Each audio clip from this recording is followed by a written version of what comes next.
ओम नमो भगवती वासुदेवाय नमः। नमस्कार दोस्तों, आपका हमारे YouTube चैनल धार्मिक कथाएं और कहानियां में स्वागत है।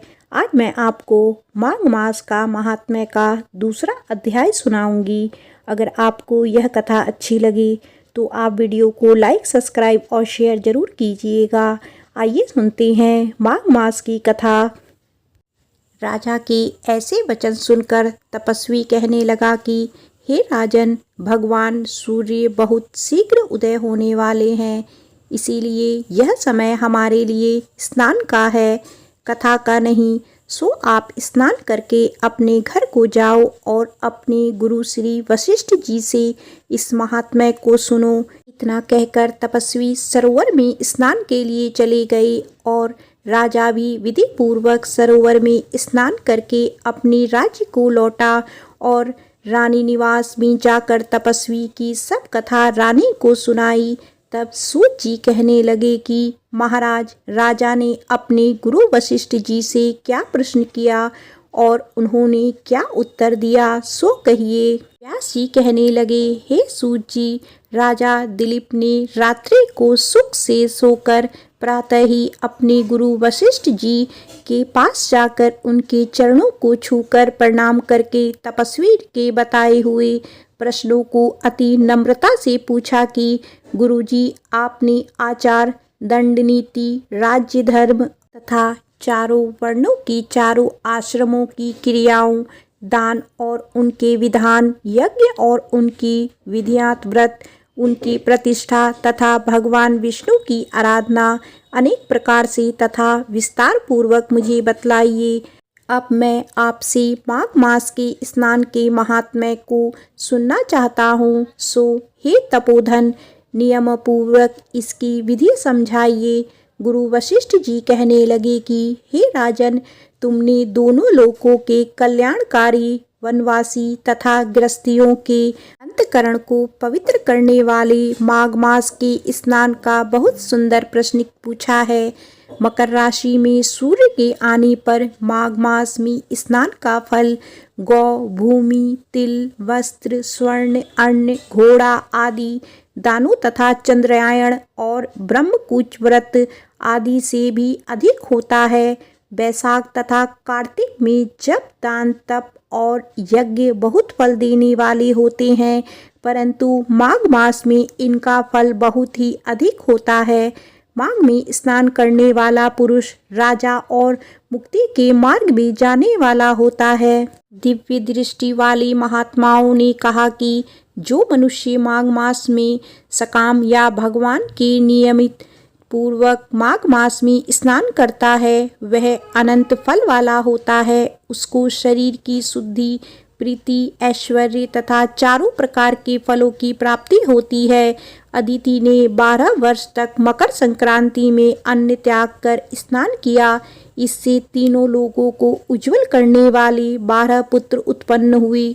माघ में स्नान करने से ही रोहिणी, सुभगा, अरुंधति दानशीलता हुई और इंद्राणी के समान रूपवती होकर प्रसिद्ध हुई।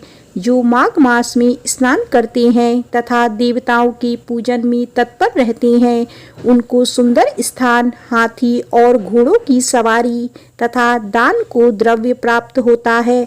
अतिथियों से उनका घर भरा रहता है और उनके घर में सदा वेद ध्वनि होती रहती है। वह मनुष्य धन है जो माघ मास में स्नान करते हैं, दान देते हैं तथा व्रत और नियमों का पालन करते हैं और दूसरों के पुण्यों के क्षीण होने से मनुष्य स्वर्ग में वापस आ जाता है।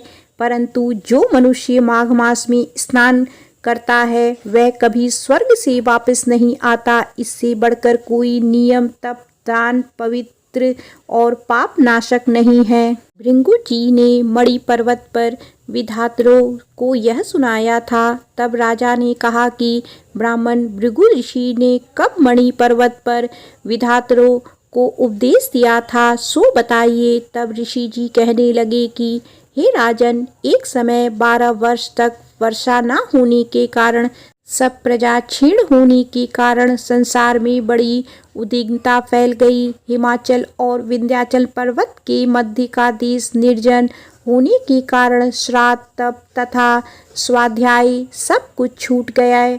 सारा लोक विपत्तियों में फंसकर प्रजाहीन हो गया। सारा भूमंडल फल और अन्न से रहित हो गया।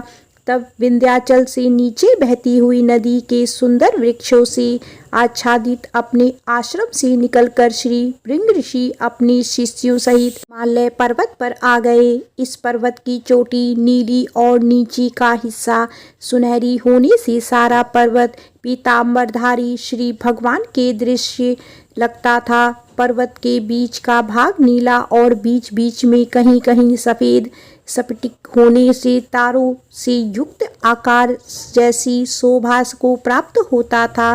रात्रि के समय वह पर्वत दीपों की तरह चमकती हुई दिव्य औषधियों से पूरित किसी महल की शोभा को प्राप्त होता था। वह पर्वत शिखाओं पर बांसुरी बजाती और सुंदर गीत गाती हुई किन्नरियों तथा केले के पत्तों की पताकाओं से अत्यंत शोभा को प्राप्त हो रहा था। यह पर्वत नीलम, पन्ना, पुखराज तथा इनकी चोटी से निकलती हुई रंग बिरंगी किरणों से इंद्रधनुष के समान प्रतीत होता था।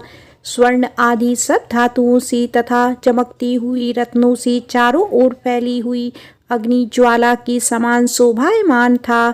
इनकी कंदराओं में काम पीड़ित विद्याधरी अपने पतियों के साथ आकर रमण करती हैं और गुफाओं में ऐसे ऋषि मुनि जिन्होंने संसार के सब कलेशों को जीत लिया है, रात दिन ब्रह्म का ध्यान करते हैं और कई एक हाथ में रुद्राक्ष की माला लिए हुए शिव की आराधना में लगे हुए हैं।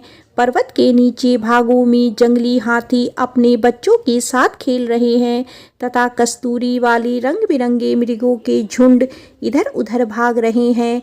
यह पर्वत सदा राजहंस तथा मोरों से भरा रहता है, इसी कारण इसको हेमकुंड कहते हैं। यहाँ पर सदैव ही देवता, गुहाक और अप्सराएं निवास करती हैं।